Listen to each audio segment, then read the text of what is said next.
সুপ্রিয় দর্শক ও মৎস্য খামারি বন্ধুরা, আসসালামু আলাইকুম। স্বাগতম নতুন আরেকটি ভিডিওতে। আশা করছি আপনারা সকলে ভালো আছেন। আজকে নতুন আরেকটি বিষয় নিয়ে আপনাদের সাথে কথা বলবো। তো চলুন শুরু করা যাক আজকের পর্ব। তেলাপিয়া বাংলাদেশের জনপ্রিয় একটি মাছ। বাংলাদেশে এই মাছের উৎপাদন এখন প্রায় 3,70,000 মেট্রিক টন। তেলাপিয়া উৎপাদনকারী এশিয়ার দেশগুলোর মধ্যে বাংলাদেশের অবস্থান এখন তৃতীয় ও সারা বিশ্বের মধ্যে বাংলাদেশের অবস্থান চতুর্থ। বাংলাদেশে এখন ব্যাপকভাবে তেলাপিয়া চাষ হচ্ছে। পুকুরে, খাঁচায় বা নদী জলাশয়ে জাল দিয়ে চাষ করা হয় তেলাপিয়া। যারা তেলাপিয়া চাষ করেন বা করতে চাচ্ছেন তাদের জন্য আজকের ভিডিওটি খুবই গুরুত্বপূর্ণ, কেননা আজকে আপনাদের জানাবো কিভাবে তেলাপিয়া চাষ করলে স্বল্প সময়ে অধিক ফলন তুলতে পারবেন।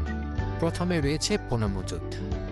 পোনা মজুদের ক্ষেত্রে উপযুক্ত পোনা প্রতি শতাংশে 250 থেকে 300 পিস হারে মজুদ পুকুরে ছাড়তে হবে। একই সময় চাষি ভাইরা তেলাপিয়া মনোকালচার অথবা একক চাষে বেশ গুরুত্ব দিতেন, কিন্তু খাদ্যের উচ্চ মূল্য ও অন্যান্য কারণে বর্তমান সময়ে তেলাপিয়া মাছ সকল মাছের সাথে মিশ্রভাবে চাষ করবেন। এর ফলে একই সময়ে অধিক মুনাফা অর্জন সম্ভব। তেলাপিয়া চাষে 25 থেকে 28% প্রোটিন সমৃদ্ধ সম্পূর্ণ খাবার সরবরাহ করার চেষ্টা করবেন, যাতে মাছের বৃদ্ধি বেশ ভালো পাবেন। পানির গুণাগুণ সঠিক রাখার চেষ্টা করবেন। এজন্য প্রতি শতাংশে অন্তত একবার শতাংশ প্রতি 200 গ্রাম হারে চুন প্রয়োগ করতে হবে। তাহলে পানির পিএইচ ও অন্যান্য গুণাগুণ ঠিক থাকবে। পুকুরে প্রাকৃতিক খাদ্য উৎপাদনের জন্য প্রতি শতাংশে 100 গ্রাম টিএসপি ও 50 গ্রাম ইউরিয়া প্রয়োগ করতে হবে। এতে প্রাকৃতিক খাবারের প্রাচুর্যতা বেড়ে যাবে এবং রেডিফিডের চাহিদা অনেকাংশেই কমে যাবে। সবশেষে একটি কথা না বললেই নয়, মাছ চাষে সফল হতে হলে প্রয়োজন উন্নত জাতের পোনা নির্বাচন।